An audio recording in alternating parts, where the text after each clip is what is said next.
Hi, my name is Danica Canto, and this is my summary of Shakespeare in the Bush by Laura Bohannan. In the summary, the author Laura reimagined Hamlet to the West African Tiv people. She tells them about the story of Hamlet by Shakespeare, assuming that the concept and themes of jealousy, betrayal, revenge, and all the other things are universal no matter the culture. But as she explains the play, the Tivs stop her and re-explain the story in their own cultural worldview. At the end of it, Hamlet becomes completely unrecognizable to her. The author then learns how cultural perspective completely changes the meaning of things. The article illustrates the impact of worldview on the interpretation of cultural meanings, as seen when the English tradition Hamlet's uncle marrying the widow is seen as morally corrupt, noticed by his guilt and shame that he felt. But in the Tiv culture, elders disagree. They almost expect that the brother should marry the widow. They see it as a reflection of keeping the family strong. Interpretation shows us as readers that understanding a worldview is crucial because it shapes everyone's lens of the world. One ethnocentric bias within the article could be that the author came into the situation with a preconceived assumption that the story was going to be universally understood the same way. Instead, the West African Tiv people taught her that she was imposing her own cultural worldview on them, and that the bias was formed by believing her own cultural perspective was the norm around the world, and oftentimes seen as better. It challenges the idea that one's culture is normal or better than another by proposing one idea over another person's. This is seen when the author thought murder and betrayal were obvious in the storyline, but the Tiv saw it as different based on their culture. They perceived it as a different view about justice and normalcy. No lens is absolute and can be perceived as best. In my own culture, it is common to see people, wherever you go, in flip-flops. Bikinis are incredibly normal underneath clothes, and you see them wherever you go.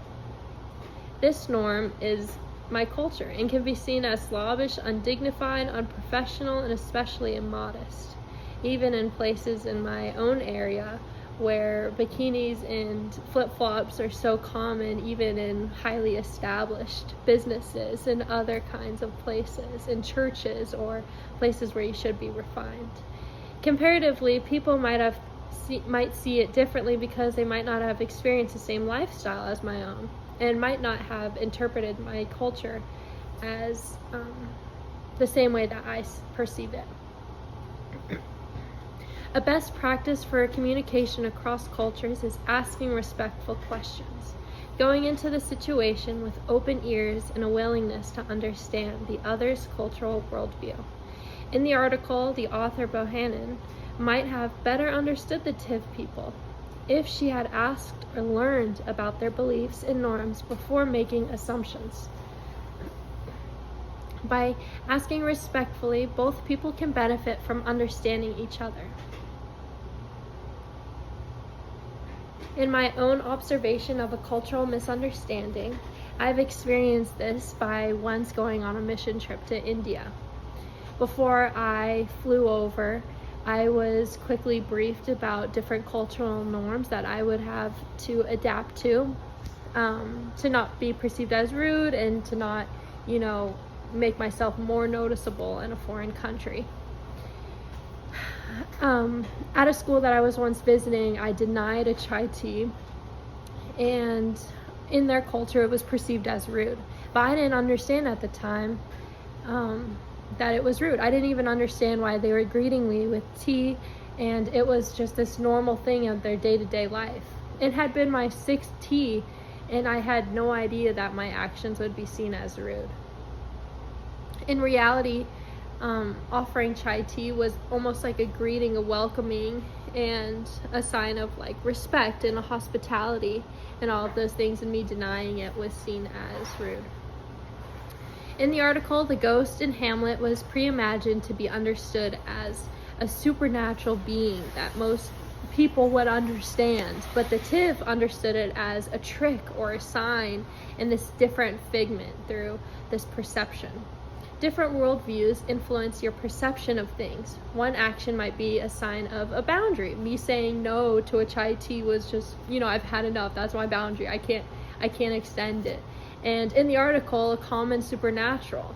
It was just another everyday thing, like ghost this, ghost that. You tell stories of ghosts or whatever in this culture. And in another, it was a completely misunderstood gesture. They didn't understand that a ghost was seen as like this supernatural real thing, but to them it was like a sign or a trick. The biggest lesson I gained from reading this article is to never assume a universal norm.